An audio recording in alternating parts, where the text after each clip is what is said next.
I think that sort of getting into that when I was young and then abandoning it for many years, Yeah, like for whatever reason, like focusing on like more avant-garde music, like wanting to create more experimental and avant-garde music.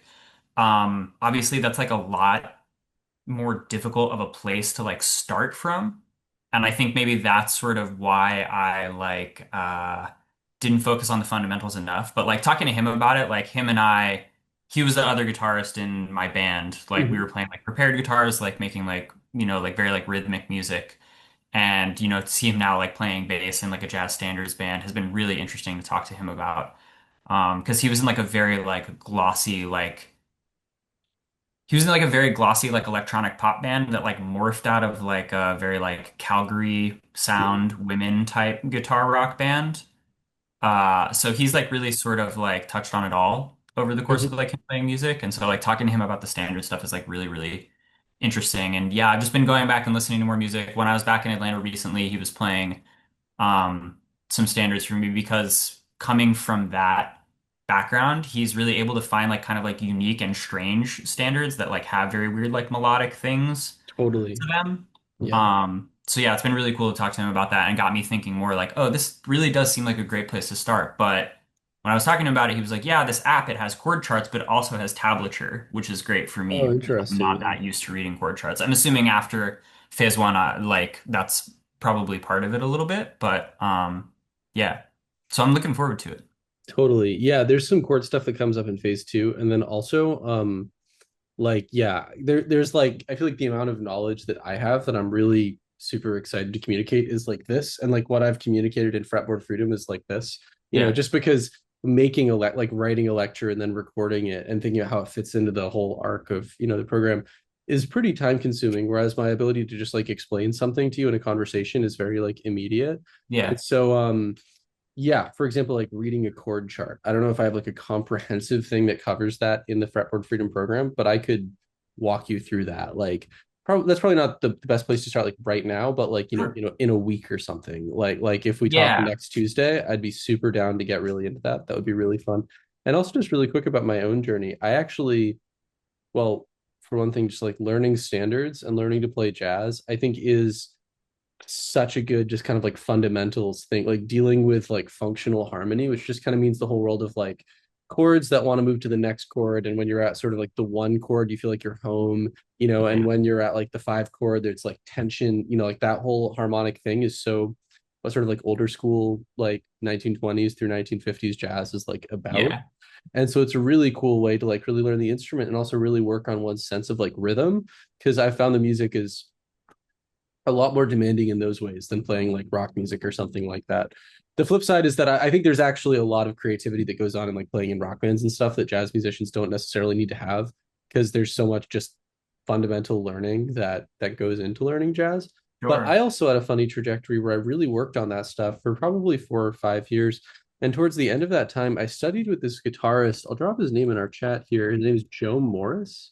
Okay. He's kind of one of the major like free jazz guitar people. Like he's probably in his 50s, maybe his 60s now, so not like older. Like I think his recordings start to appear in like the 90s and 2000s. But he's kind of probably comparable to like a Sonny Chirac or something like Yeah. that, like younger. But like yeah, I learned a lot from him, and when I was 23 and I was studying with Joe, I got really into prepared guitar stuff.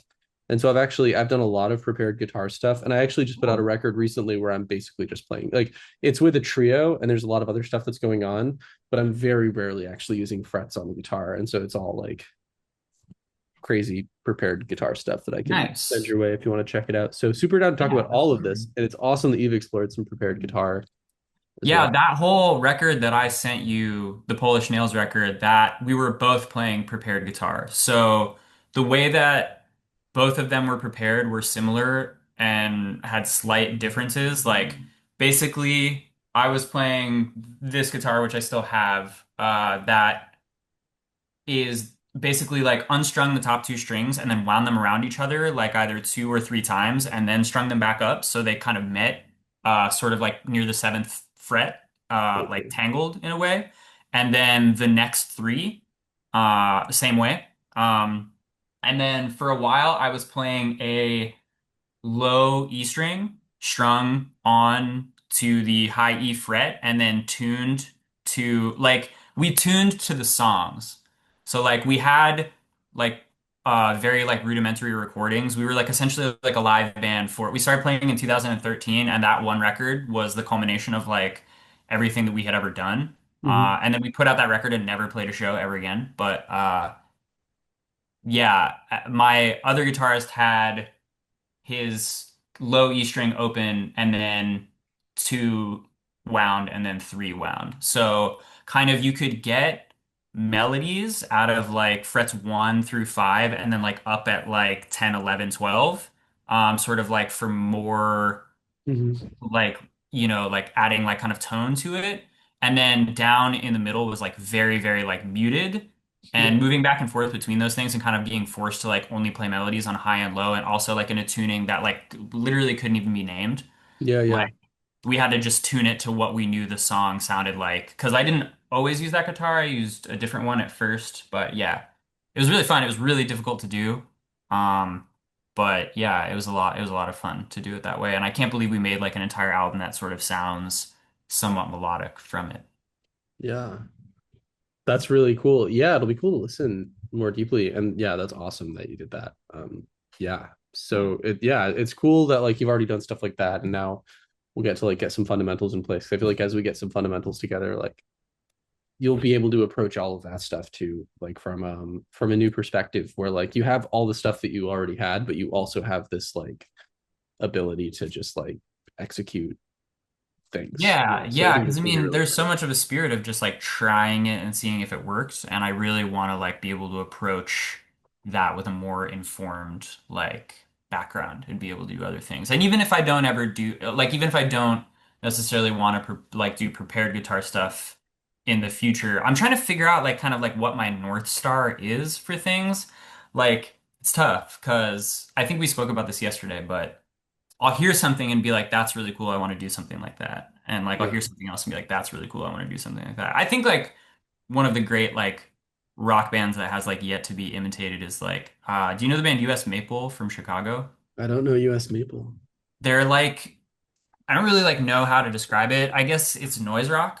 Yeah, yeah. Um but it's I the way that they create the melodies that they make is very, very unique. And there is actually tablature to one of their more popular songs, which is a song called Letter to ZZ Top.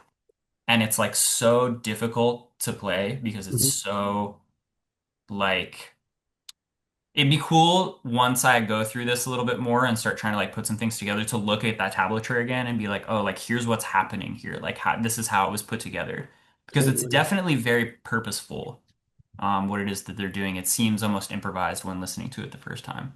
But yeah, in terms of rock music, I think something like that would be really cool. But again, I feel like sometimes I think about it that way, and sometimes I think about it like the one album that I have that is like was actually disseminated to people was like a no wave album essentially. So like, do I want to do something a little bit more um, polished and like thoughtful and like softer? I think that would be really cool too. But just trying to Yeah. think about it like as much as humanly possible, like while I start to work on this stuff. Yeah, and I mean, I think as you start practicing, and as we start working on this stuff together, you might find all kinds of connections between those two things too. Sure. There's this metaphor that I heard for like sort of like kind of dealing with like choice paralysis once, which is like if you're like standing at the end of a hallway, Hmm. you know, like if it yeah, if it's like a hallway and there are these doors that are sort of like indented from the hallway, so you can't see them from when you're just looking down the hallway.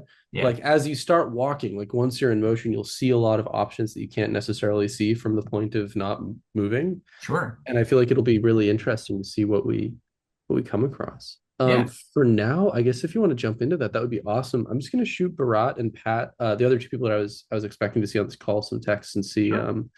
if we're going to be hearing from them. Okay. Yeah, Yeah, so yeah, I'll go on mute and turn my video off and start working on that in a second. And I guess if people come on and start asking questions, I might just like leave to keep working on that. I might pop back in if I have sure, questions, if that works. totally. Yeah, One thing I wanted to ask you first, yeah. while I have, because Oh like, wait, I'm sorry. I think you're lagging a little bit. guitar album, which I think is awesome. But Wait, I'm so sorry. I lagged or you lagged when you said there was something you wanted to ask me, and then you cut back into the word oh, album. So I'm just, yeah. you got me back now? Yeah. Now you're back. Yeah. Okay, Okay, good. yeah, Good. Good. I think my connection lagged for a second. You mentioned that you had just made a prepared guitar album, which I think is awesome. Um, you spoke about that in a way that seemed like it was like a decided thing that you wanted to do. Like, what made you want to do a prepared guitar album, like with a trio? Like, did it just feel like the right fit, or was it something that you were like, I want to make an album like around this? Yeah, that's a good question. So I guess it comes from a few different places. For one thing, the end result I feel like isn't really like my album. Like it was somebody else's trio that like I was playing in. Mm, And when it started, it was more of a collaborative trio. And then basically, one of the people in the trio teaches at the University of Minnesota. And we got this grant for like $10,000, which was crazy, but it was really under her name. And I think yeah, she was just basically like, okay, my name's on this. It's going to be done the way that I say it's going to be done. And yeah, so the dynamic in the group kind of changed, which ultimately was like fine. And I think it worked just for the ways that I relate to those two people, the other two people in the trio socially, to like be able to be like, okay, I said my piece and I'm just gonna let them make the final decision. yeah. Um, but yeah, so part of it is that in my mid 20s, kind of 2019 through 2022, probably, I was playing a fair amount of like improvised music, kind of like free jazz, like without the jazz. Hmm. Um, and I couldn't really find a way to do anything with the fretboard that felt satisfying to me, like in that context. Yeah. Um, and and I think most of the music that I was listening to is more about like sound than about pitch. Like especially at that time, my listening was much more oriented towards like a certain type of avant-garde. And now I'm listening Who to were some of your North Stars during that time? Sorry to interrupt. yeah. Well, it's funny. Like I mean, I was definitely sort of pointed to this guitarist Keith Rowe when I started Yeah. playing prepared From guitar. AMM? Yeah, exactly. Yeah. And so I'd love to listen to more AMM, and I wish that I knew more about them than I currently do. I think what my approach really was coming from was like already having a lot of facility on the guitar, and I think already having a pretty highly developed as personality as like a composer of like notated music. And Right. so I had a lot of ideas and opinions about sounds and how I wanted to like organize sounds and why I would choose to do something in one way rather than another way. And I think the guitar kind of became this sort of like spectral palette. I'll just Hmm. drop this word in the chat, like spectral. And so basically, in my, I guess probably 2018 through 2020, I was really listening to and dealing with different types of music that can be labeled like spectralism. And yeah, and so spectralism basically means like music. I mean, at this point, it kind of just means whatever people want it to mean because it's an idea that's like more than 50 years old now, or arguably more than 60 years old, depending on where you place the Sure. start point. But it basically means like thinking about sounds in terms of their like frequency components, um, and trying to use kind of the frequency components of a sound as sort of like a generative, yeah, just as generative information. There were a bunch of Iancu yeah. Dumitrescu. Oh yeah, Yeah. Dumitrescu. Yeah. Yeah, Dumitrescu. Yeah. Sorry, I was like, I know that there's one person that I've been listening to this year that like is considered spectralism. That's deep. Yeah. So that's actually really interesting because there's this whole movement in spectralism, which is kind of the capital S spectralism, which is like French spectralism, Hmm. which is what I encountered first. And it's a type of music that I probably got a lot from by listening to, but I never had like a super deep emotional connection to. Like I thought that it was really interesting and I preferred it to some other things. But for me, a lot of things really clicked when I got into some people that I've heard and this labeling gets kind of contentious, but I had one teacher who referred to something as American spectralism, Mm, which okay. which is which is a made up term that just basically means Americans who are thinking about the same things that French people were thinking about, but implemented it in a very different way. And so Okay. those people would be like Lamont Young Yeah, and classic. okay, yeah, James Tenney, I argue. haven't heard any Tenny. Yeah, James Tenney's a little bit less known for reasons that I can talk about. And then also this guy Alvin Lucier. And Alvin Yeah, I Lucier know is about also in a him. funny space where he's like kind of sometimes he does some sort of like spectral things, but his focus is a little bit different. And then another totally mind-blowing thing was when I got into Romanian spectralism. And so Dumitrescu is one of those people. I'm actually not as deep into Dumitrescu as some people that I know are. I know a couple people actually who have played with him, which is really cool. Like, That's crazy. yeah, because I think he's so DIY that like if you're doing stuff that's up his alley and you're in your mid 20s and you like went to music school or whatever, I don't think it's quite at the level where you can just like email him and like jam with him, but I it seems like there are very porous boundaries around working with him, which is Nice. really cool. I got really into this one composer named Horatiu Radulescu, um, who is was a I think a very strange person, and his music is like it's so weird.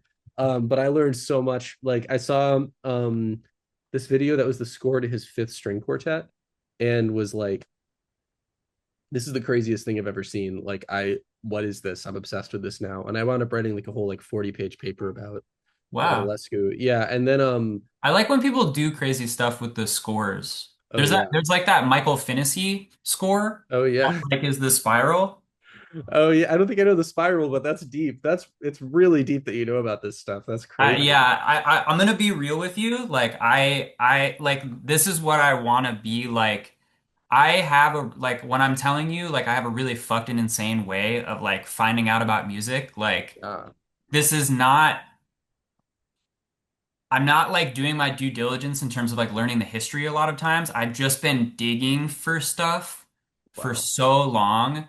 And if it's like insane a lot of the Yeah. time or difficult, I will Yeah. gravitate towards it. Like that's like why I really like started to get into AMM. And I can recommend some more AMM albums if you like if you want more than like AMM music. I think they have a lot of ones like in the 90s that are like a lot better. The Nameless Uncarved Block is really good. Um Newfoundland is also a really good AMM album. And then what's the one?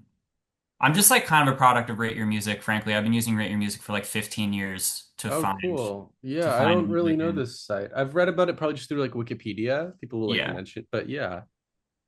There's a AMM record from 1997 called Before Driving to the Chapel, We Took Coffee with Rick and Jennifer Reed.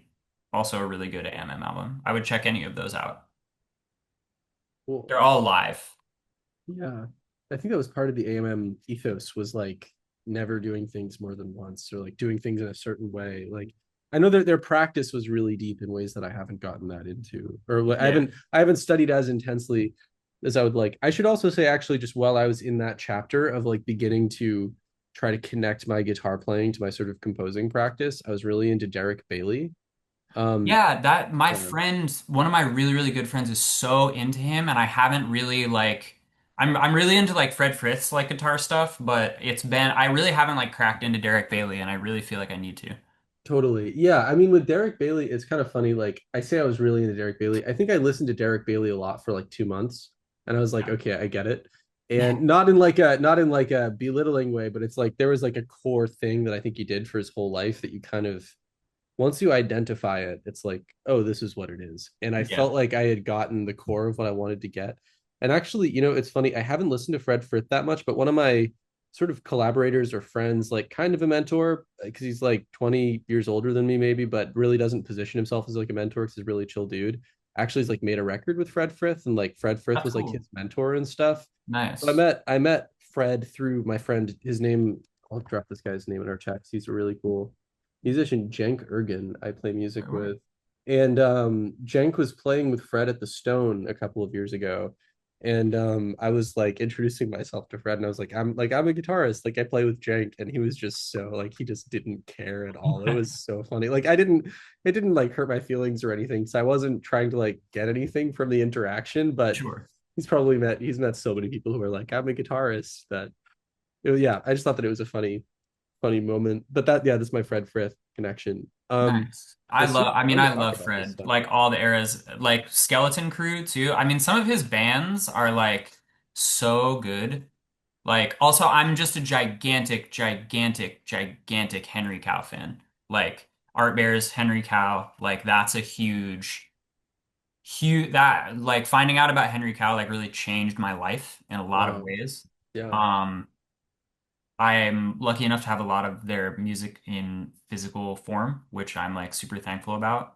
But like, yeah. Henry Cow, Massacre, Skeleton Crew, Art Bears, like all of those bands are like very, very like important to me.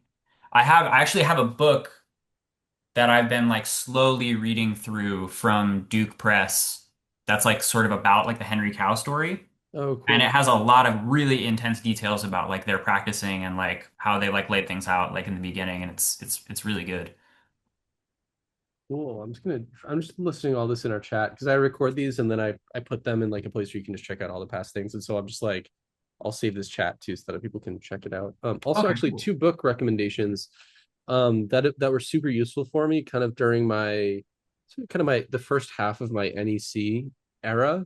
Mhm. I'll just mention them here. One of them I think it's mentioned in the course pretty early on, and the other one definitely does not. But there's this book called The Primacy of the Ear by Rand Blake, which I think you can get on Amazon. You can read it probably in like 2 or 3 days. And it's one of the best resources I've ever found about really how to learn music and like how Cool. to make music by ear.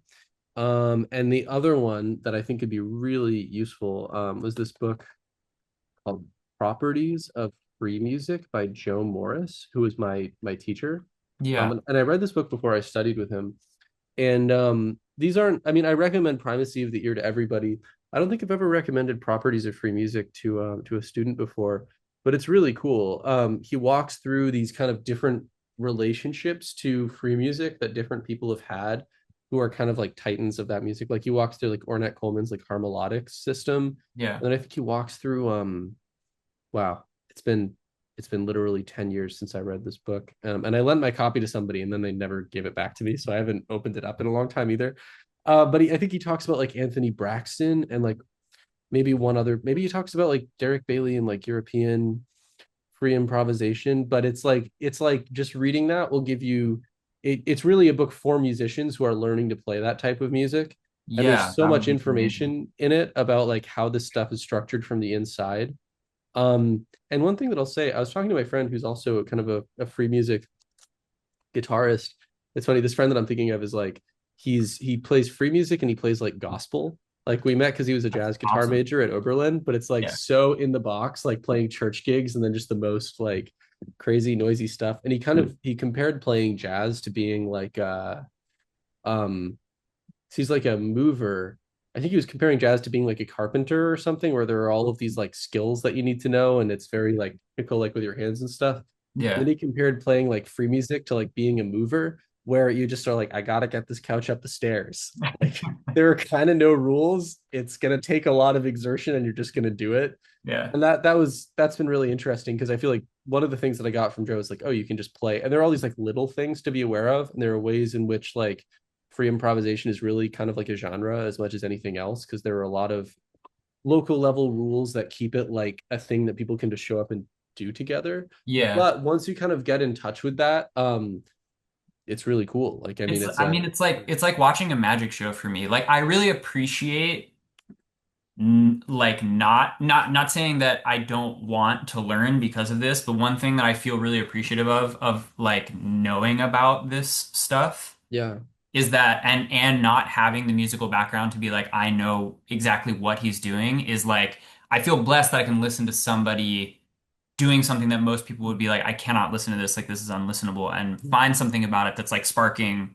my ear and being like this is cool, this is keeping me interested, like I want to listen to it. So now I think like it would like this is sort of the perfect time to be like okay, it's been years of that, like I'm really like deep into this stuff, like it would be really nice to like be able to put some of this together. Because like that's the thing is like when I was listening to Dumitrescu earlier this year, I was kind of like jumping around. Like I've done that too with like Xenakis. Like there are Xenakis pieces that like I connect with and Stockhausen pieces that I connect with, but only based on like how they sound. totally. And there's Yeah, some things that it's like I would like to know more about like what it is that's actually happening here because sometimes I'm just picking and choosing until yeah, I yeah, connect with totally. something. Like there's a Stockhausen piece that I love so much.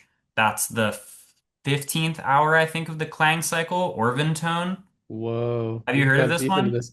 It's been so I had a small Stockhausen phase. I didn't go this deep. Yeah. That's really cool though. Orvin Yeah. tone was made for an octagonal speaker setup.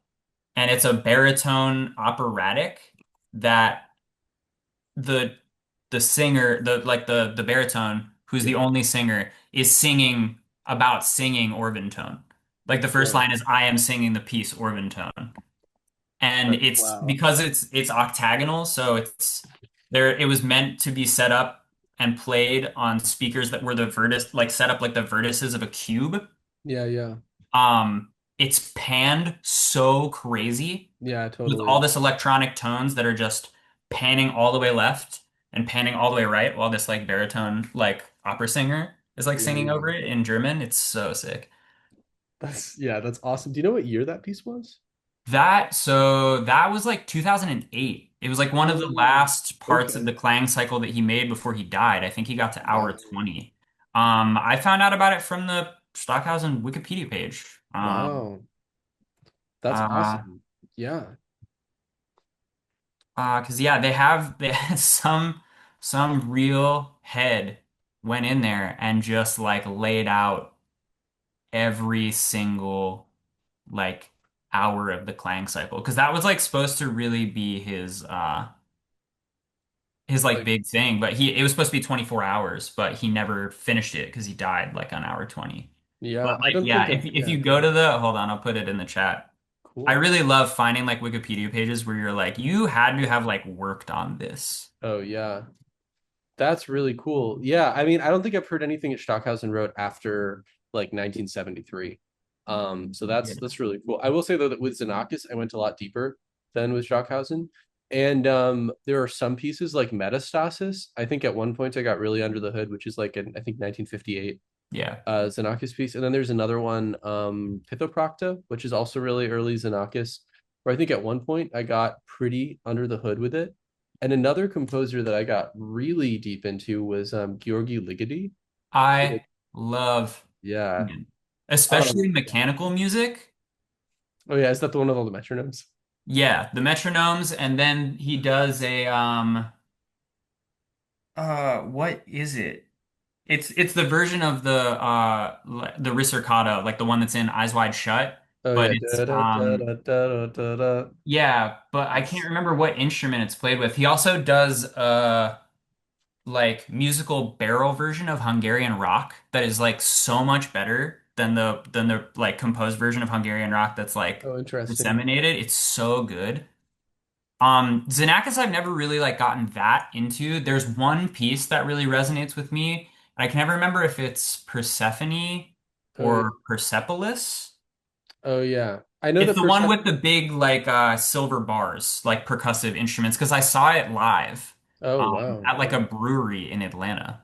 That's They just happened to be that's playing. incredible. Yeah. Yeah, I think it's been a long time since I listened to that piece. Yeah. But I know that Persepolis is a piece. Persephone sounds like it could also be a piece. It Oh, might be there's Pleiades actually. Persephassa.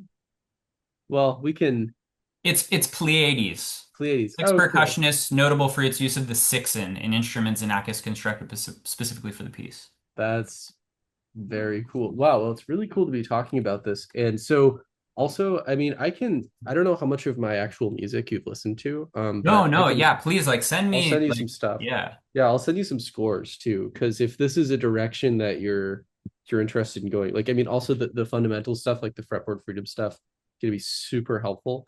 But you Yeah. know, because we have some time to work together, which is really cool. If you're interested in kind of exploring this stuff more from the inside, this is stuff that I studied in school, and like I have, you know, I mean, I did stuff like this at a very high level, and so I'm really Cool. down to Yeah, break I your brain. would love to.